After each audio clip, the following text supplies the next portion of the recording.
Today's product on a 13 Honda CR-V is going to be replacing the reflectors that are in the rear bumper, the lower rear bumper, with lights, with LED lights there. And I'll show you what those look like. Okay, so this is the left tail light. Okay, left side, this is the reflector we're talking about right down here. Okay, I haven't done this side yet. But over here on the right side, I've already replaced that reflector with an LED that I was able to get off eBay. You get a pair of them.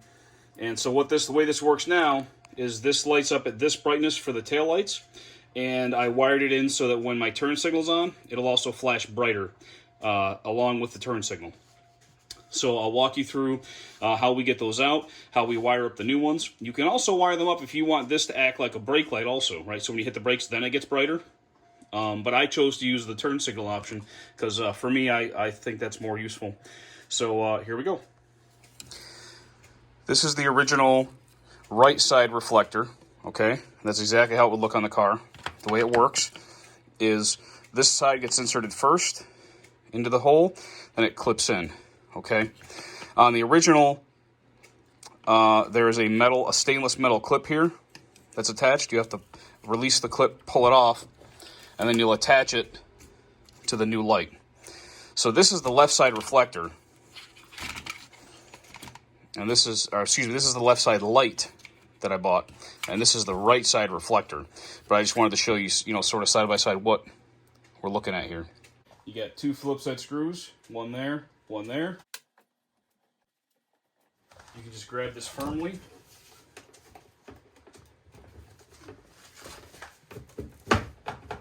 Push it that way. Once it's free, pull it away. So what we got here is 3 plugs, right? Top plug is a 3-pin. We're going to do 2 wires out of that 3-pin.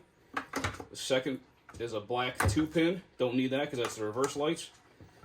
And this bottom pin is the turn signal. If you want to use that, you can.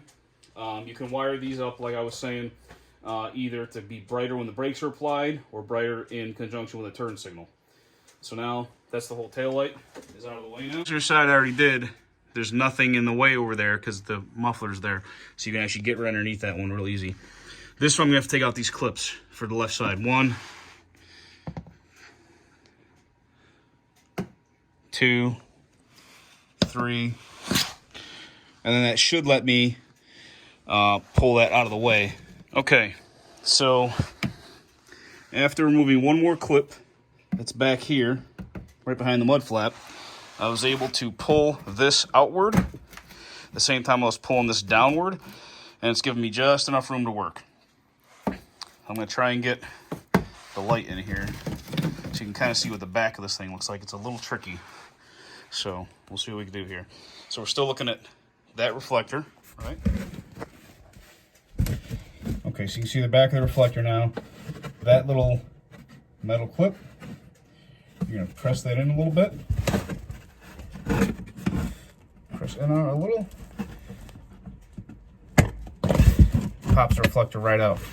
So part of this is you're going to drill a hole in this section here. You just got to make sure that it lines up with the wires that are coming out of the back of the new light. So then the goal is to get the wires from down here at the reflector location up here to the light bulb harness location. And if you look down, you can still see the shop light I have down there is lighting that up very well. So you have a straight shot from here right down. So my approach to that is a fiberglass fish rod, which I use for all kinds of projects. And this is just going to go straight down. And I'll find that down below. I'll tape the wire to it, pull it up. And then I'll do all the wire connections up here, and I'll show you what wires will give you brake, tail, and turn signal if you want it. So another task we got to do that I forgot about before we fish those wires up is we got to get this metal clip off the original reflector and slid onto here. So what that's going to entail is prying this out a little bit and then sliding it straight off and then sliding it onto there in the same orientation. Now what I found is after I pry it off, its ability to grip was reduced. So when I put it on the new one, it kind of fell off again. So you might have to crimp this tighter again, this little section here. And then, but make sure that this wing sticks out like this, because it needs to stick out quite a ways to clip in properly. So I'm just going to do that, and hopefully you guys can figure that part out too. Okay, so like I talked about, I got the wires fished up here. On this particular kit that I got from eBay, the wires ended about here, so I had to extend them with some other wire that I had on hand. So, so for mine, I'm going to be tapping, this is the black 3-pin plug. That is the brake light / tail light. We got a black wire, a blue wire, and a red wire. And I'm going to be using that black for ground. I'm going to be using the red for the tail light. And then to get my turn signal, which is what I want to do, I'm going to be in this gray plug. So basically the move here is to carefully cut this loom apart without damaging the wires. So that means a razor knife. It's got some tape there. Get that out of my way. And then you can, it's kind of tricky to find the actual seam in the plastic loom under this tape. But sometimes you can. That's kind of what you want. Because you won't be able to get the tape off, but then you can rip this down. Right down the seam of the split loom. So that's how I can access those wires. This lead is obviously a little shorter. So you can kind of squeeze this whole thing. You kind of feel the crack in the split loom. And that's where I recommend cutting, because then once you cut the tape, like I showed you, it lets you just rip it open pretty much. Like that. Okay. This black wire extended is my ground. I colored it to make sure it was the same to avoid confusion here. So I'm just going to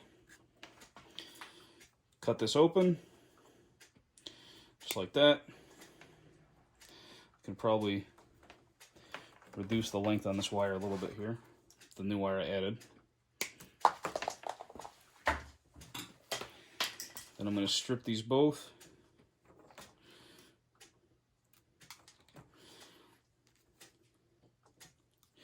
This is at least a nice situation because you have some room to work. You know, at least we're not upside down underneath the car or something else crazy like that. So,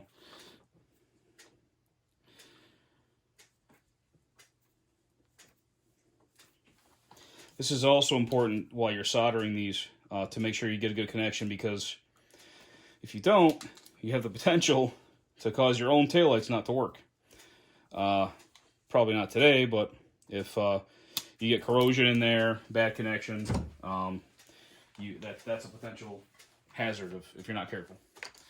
So I found the right heat shrink size that I want to use on this side of the connection.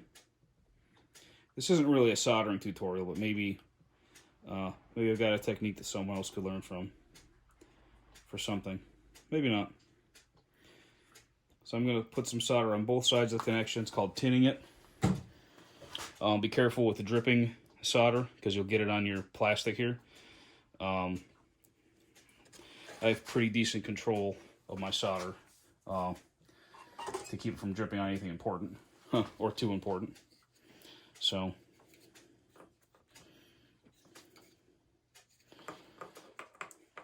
I waited to put the heat shrink on until now because the heat of the solder can actually start that thing shrinking too soon, and then you got other problems.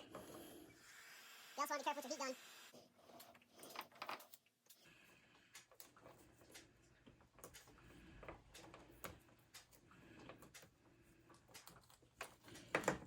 Now the ground's connected.